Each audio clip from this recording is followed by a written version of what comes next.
Lady Farina? What's Lady Farina doing here? Hello all. Allow me to explain. As of today, Miss Farina will be supporting our production of The Little Oceanid in the role of artistic consultant. These two over here are the ones that made it possible. They kindly reached out to Miss Farina on our behalf. I'm sure they need no introduction. You bet! That was the trial of the century!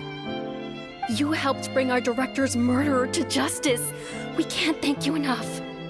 Oh, please don't mention it. We're just here to join in on the fun.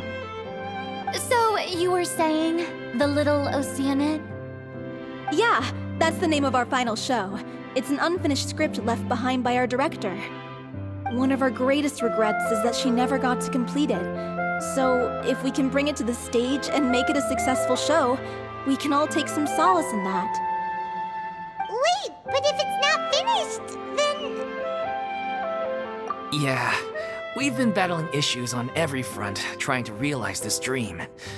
Anyway, let me give you a quick summary of what the story's all about. The protagonist of the story is a young Oceanid who transforms herself into human form, despite the protests of her family. She longed to live just like any other human. And sure enough, she found friendship and even love. Everything seemed perfect.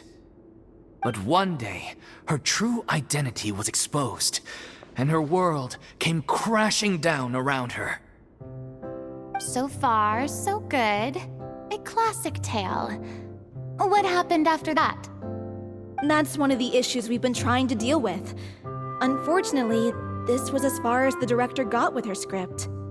We need a proper ending so we can bring this musical to the stage. But people have different opinions on which direction to take it in. We still haven't decided between a happy ending or a true-to-life tragedy. By true to life, you mean the director's sudden disappearance? Yeah, like they say, truth is stranger than fiction. But then there's the question of whether we really want to use the stage to pass our raw pain onto the audience.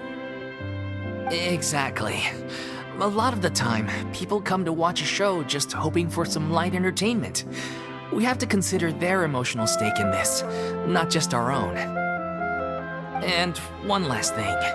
We're still waiting on confirmation from two of our main actors. The first is Paulo, who plays the protagonist's lover. He's locked himself away to focus on writing an ending for the script, but the deadline's passed and we still haven't heard from him. The other is Villemont, who plays the main antagonist. He took the director's death pretty hard. Hasn't set foot in the city since. He did write to us, promising that he'll be there for the final performance, but we haven't seen or heard from him since. So we're not really sure what to make of that. Although, now that we have Miss Farina helping us, maybe we should take the opportunity to get everyone back together. What opportunity? What do you mean? Maybe you're unaware, but your name has always been like a rallying cry for us. Our director was constantly singing your praises. All of us look up to you as a role model. Oh, stop! You're making me all flustered. Although, not in a bad way. I suspect the reason they're dragging their feet is that they have their doubts about whether the show will really go ahead, considering all the issues you've been facing. But one by one, all the obstacles are being removed. Now is the time to rally the troops. Makes sense. Okay, priority number 1, let's check in with Paulo and see where he's at with the ending. He went back to Poisson a few days ago. Said that staying in a friend's home might help him to relax and escape the feeling of isolation. I thought the last thing his friend would want right now would be to take visitors, given that Poisson was flooded not too long ago. But I guess it's the opposite. A friend in need and all that. Yeah, maybe he could use some company. Poisson.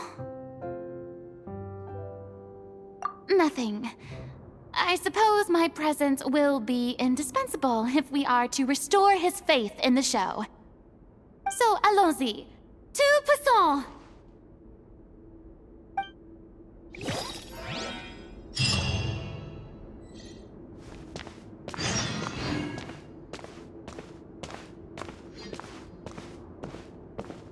Pressure's on now. We gotta make sure we're fully prepared.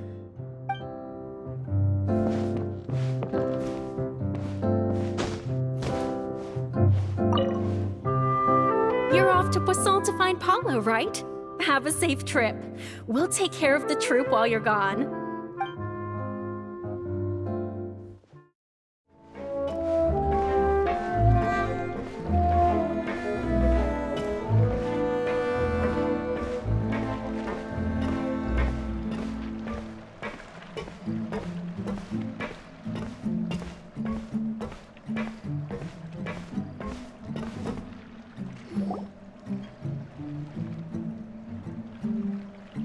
If I remember correctly, this is where he's staying. Who is it? It's me. Is the script ready? You came all the way here for that? All right. Forget that for now. Just come on out. We've got some great news. Nice try. Look, just give me some time, okay? I'm just wrapping up this last part of the script. I'll be out once I'm done. Okay then. Looking forward to your masterpiece. So, as expected, he's missed the deadline. The ending is one of the most important parts of the show. Even once he's done, it isn't final until we've all had the chance to read through and make sure we agree on it. Someone told me they'd just seen you in Poisson. I assumed it was a case of mistaken identity, but sure enough, here you are. And Farina, too. I was wondering if we might run into her. So, you're here for Paolo? Looks like he could be a while, so feel free to take a stroll around town in the meantime. I've made all the arrangements already. Oh, it's okay. We can just wait here. Thank you for being so considerate, Miss Navia. That sounds wonderful. We'll take that stroll. Get over here, you! How oblivious are you? How are things in Poisson now? Any better? Things are on the mend, but it's a slow process. Some people may never recover from the trauma they experienced. I'm sorry to hear that. I wish there was something I could do. Please, must our conversations take such a depressing turn every time we meet? We all have painful memories, but we don't have to let them cloud everything we do. And if you're trying to make a new start, perhaps it's best if you don't bring up the past all the time. Thank you for your words of comfort. You make a very good point. But for now, at least, I think I should stay with the way I'm feeling for a while longer. It's okay. These things take time. Moving on from a painful experience is easier said than done. Which brings me to why I'm here. I thought you should probably know that not everyone here is ready to forgive and forget after the Hydro Archon's inaction in the face of catastrophe.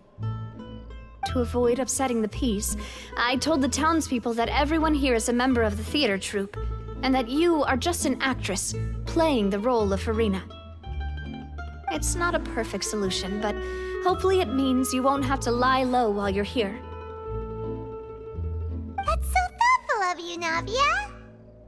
Well, what do you expect? I am the courageous and considerate president of Spina di Rosula, after all, like my father before me. Anyway, that was all. Look after her now. Off we go then. Let's take a look up there. I don't have any friends that I can be frank and honest with, so maybe she's right. You're the closest thing to friends that I have.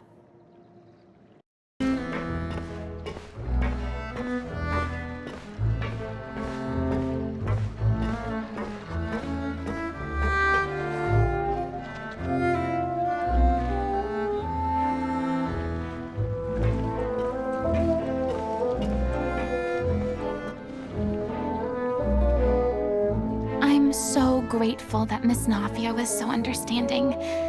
To be perfectly honest, I didn't know if I was ready to meet her. It's always easiest to just run away from your problems. But that never fixes anything. You can't get around the obstacles without facing them.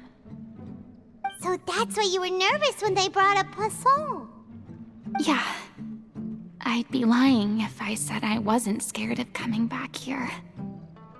Still, I felt it was something I had to do. As I was saying before, I want to see for myself the things that I never could in the past. I'd be overjoyed if the people here could find it in their hearts to forgive me.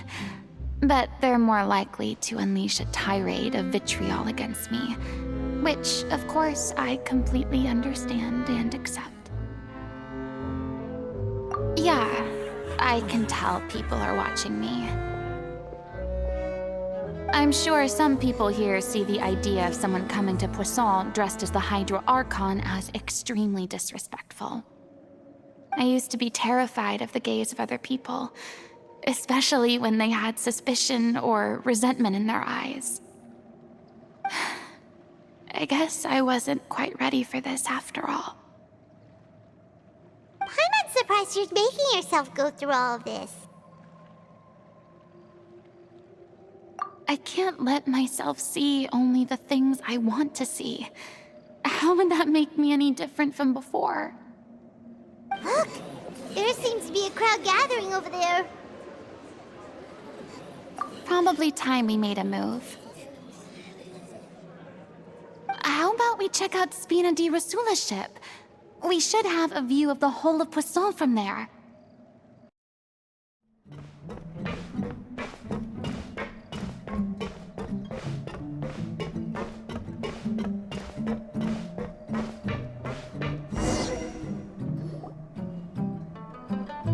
I'm sorry. You probably just wanted a relaxing stroll, and here I am dumping all this heavy stuff on you. We don't mind. It's actually refreshing to see a different side of you. Great. Well, I appreciate your company, so please don't disappear just yet. I don't know whether you can tell, but the years of suffering and loneliness aren't the only reason I have a hard time facing up to who I used to be. As I stand here by the ship, I can't get the images of the rising water out of my mind. One after another, people were taken by the water. All those treasured lives and memories washed out of existence in an instant. They thought their god would protect them. They had absolute faith that when disaster struck, a divine power would save them from harm. And all the while, I played my part to perfection to convince them that was true. But then the floodwaters finally came, and the Hydro Archon did nothing. You shouldn't look at it like that. You were only doing your duty. I've had to go through so many moments like that for the sake of protecting the truth. As time went on, it got harder and harder to bear, and I became more lonely and isolated. Eventually, I realized I had nothing left except the truth. I became terrified of completely failing in my task, and was haunted by the thought of being left all alone, weeping on my throne. Fortunately, we were able to avoid the worst-case scenario thanks to the help of heroic individuals such as yourselves. Everyone rose to their responsibilities, and I finally regained my freedom. But on some level, freedom also means no longer being needed. I have no further use to people. Paimon would have never imagined you'd see it that way. Reward? I guess so. Back then, I didn't even dare to dream about having someone to confide in. I was scared of someone recognizing me for who I truly was, and exposing a secret I swore to protect. Believe in the Farina you see on stage. She is the one you can trust. I had to keep all my feelings, all my curiosity about life to myself. No one could be allowed to know. That's what I really meant when I said I'm no good at maintaining relationships. So that's where you were coming from. Paimon totally thought you were just a bit of a diva at heart. Could you please get off my case? I don't know what's gotten into you today. I'm making an effort here. You could at least try to do the same.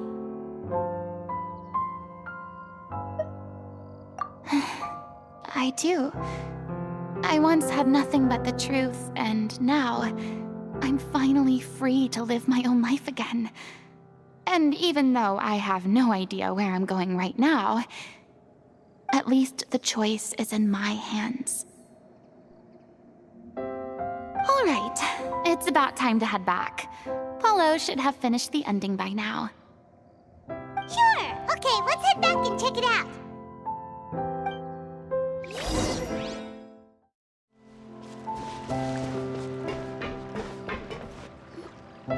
Didn't you say you needed to watch what you eat? You're supposed to be cutting down on fried foods, not wolfing down copious quantities of fish and chips, you know? Come on. It's not every day we get to dine at Spina di Rosula's expense. Can you believe how generous she is? I'm not about to pass on free food. Anyway, my character doesn't need to be slim and good-looking. That's your job. Are you kidding me right now? It's not your character's health I'm worried about, it's yours. I've spent my whole life battling the effects of ill health, and it kills me to watch you willingly ruin yours by filling yourself up with junk all the time. Oh no, looks like they're arguing again. We're back! Could you maybe put your differences aside for a moment? Ah, you're back. We've been enjoying Spina di Rosula's VIP treatment in your stead. Paulo's nearly done. We shouldn't have to wait too much longer. Great! So you were discussing your characters, right? We heard she's playing the Oceanid who turns into a human girl. What about you? Me? I'm an Oceanid too. He was originally supposed to take the form of a crane, but he outgrew that role. Well, the costume at least. So now he's playing the boar instead. Sorry. The boar's not a bad character, actually. He's the one who raises the little Oceanid, yes? That's right. He has some pretty memorable lines too, like when he imparts some solemn words of wisdom to the little Oceanid. If you become human, you can reveal your secret to no one. You will face suffering and loneliness. Is this truly what you want? Wait, that sounds kind of familiar. It's the most important line in the whole script. I think it's a symbolic statement about our director's life and legacy. She kept quiet about all the trials and tribulations she faced in running our troupe, allowing us to devote ourselves fully to performing. It was only after she was gone that we realized how tough her job really was. You mentioned earlier that the troupe was like your home. Yeah. I was born with an incurable illness, and once my family found out it couldn't be treated, they decided they didn't want me anymore. I spent some years taking whatever work I could find and trying to manage my illness with various medicines. But whenever I had a bad flare-up, I'd be lying in an alleyway for days at a time. It was like that until the director found me one day She told me I had a great voice and asked if I was interested in studying singing from her. I said yes. She took me under her wing, taught me to both sing and act, helped me find Mora for my meds, took care of me when my condition decided to flare up. I know it was all a huge burden on her. She sounds like a really incredible person. She really was. She gave everything she had to her troupe and the people in it. All of us were so proud to call her our director. I was a lost child too when she found me. As the child of a murderer, my parents weren't around when I was little, so I got sent to an orphanage. The other kids were always picking fights with me. They'd say things like, "Come on, you must be pretty tough if you're the son of a murderer." It was just to taunt me, though. I was an easy target, and they knew it. One day, I got beaten up so bad that I just couldn't take it anymore, so I ran away. I lost all faith in humanity by that point. I thought the whole world was out to get me. Let me guess. Fortunately, the next person you ran into was the director. Yeah, for the first time in my life, I was somewhere I felt safe. And I promised myself I'd stay here until the day the group parted ways. The day you hoped would never come. How times change. Oh, you're finally done? Get your butt over here. There's someone I need to introduce you to. This is our new artistic consultant, Miss Farina. Farina? The Farina? Oh my god, how did you manage to wrangle that? Please, the honor is all mine.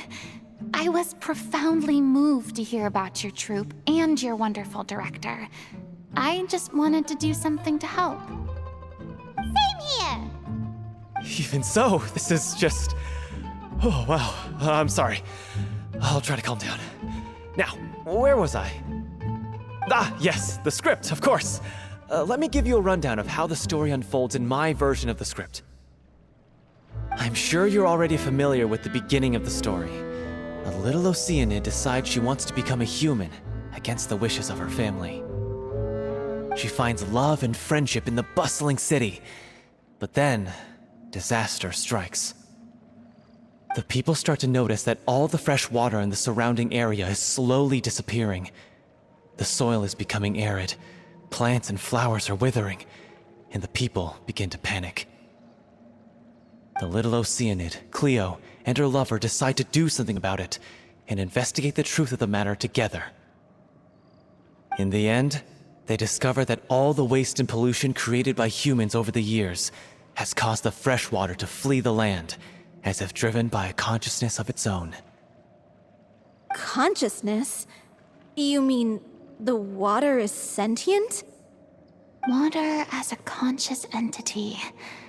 There's actually quite a few stories that explore this theme. Since the little Oceanid is a water spirit, she immediately understands how the water is feeling. She then tells her lover about her true identity, as well as the truth behind the crisis. Her lover accepts her for who she is, and works with her to find a way to bring the water back. However, unbeknownst to them, there were some people eavesdropping when she revealed her secret. The little Oceanid is accused of being directly responsible for driving the water away, and faces the greatest dilemma of her life. And then? In the end, she makes the brave decision to sacrifice herself to save her lover, and the rest of humanity. Huh? But didn't they all treat Cleo like a villain? Why would she want to save them after that? Well, she mainly wanted to save her lover, plus everyone who'd stood up for her. Through her love for her human partner, she was able to find an even greater love, one that extended to all of humanity. Surely the biggest strength of Cleo's character. There's actually something else that bothers me. You know the protagonist is supposed to represent the director, right? And she never had the chance to become a hero in our world. If we're serious about dedicating this show to her memory, we should make the ending as true to life as possible. what about if the little Oceanid is hounded to death by people who hate her, her lover makes sure her secret never gets out, and humanity continues down the path to extinction? That sounds like too cruel of an ending to me. And perhaps a little irresponsible to present to the audience. That ending would be a perfect mirror to Director Aureli's death, both arbitrary and meaningless. On the day when she went missing, Director Aureli had instructed us all, somewhat out of the blue, to leave the court of Fontaine and wait for her outside the city. We waited and waited at the rendezvous point, but she never came. By the time we returned to the city, she disappeared without a trace. We looked for her. The Gardamex looked for her, but she was nowhere to be found. Increasingly, all the signs seemed to point to her being the latest victim in the serial disappearances case. The director was the kindest soul in the world, yet she was senselessly sacrificed for the sake of a so-called experiment by someone who had nothing to do with her at all. But doesn't the way she suddenly told you to leave the city suggest that maybe she had some sense of what was about to happen? It almost seems as if she was moving you to safety. I've been trying to follow up on that ever since, but all my efforts so far have turned up nothing. Villemont might know something, but he won't open up to me. Villemont? The one who's playing the role of the villain? Yeah. He's been overwhelmed by grief. I think the director's death hit him hardest of all. Grief? Guilt, more like. Also, I have a hard time imagining that anyone took it harder than me. Because, well, speaking of the play being true to life, I was deeply, madly in love with Aureli. What? You kept that one quiet. It's time to be upfront with you all. No more keeping secrets from each other. We'll never be able to agree on the ending if we can't be honest about how we feel.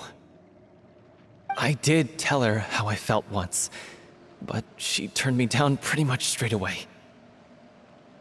She said that we were all like brothers and sisters to her, and she'd never considered us as potential romantic partners. Not that it came as a shock or anything. It was what I was expecting to hear. So I told her I'd always be there for the troupe, and I'd always be there for her. I said, maybe one day in the future, when everyone's settled into their own lives and on the up and up, and managing the troupe no longer required her constant attention. Well, maybe then she could reconsider what she really wanted in her life. And now, that day will never come. Paulo. So if I'm the one writing this ending, then I'm gonna make sure it does right by Aureli. I won't let anyone get in the way of that. In that case, you have to straighten things out with Villemont once and for all, face to face. We've all had our differences of opinion over the ending, but those two have never seen eye to eye on anything. One of them has to compromise if we're ever going to reach a final decision. Well, if that's where we're at, looks like it's time to go visit Villemont. Are you ready to face the truth? Honestly, I'm slightly terrified. But for the sake of our final performance, I'll do whatever it takes. Funny you should ask, though. You really do get what I'm going through right now. I certainly do. Come on, everyone. Allons-y!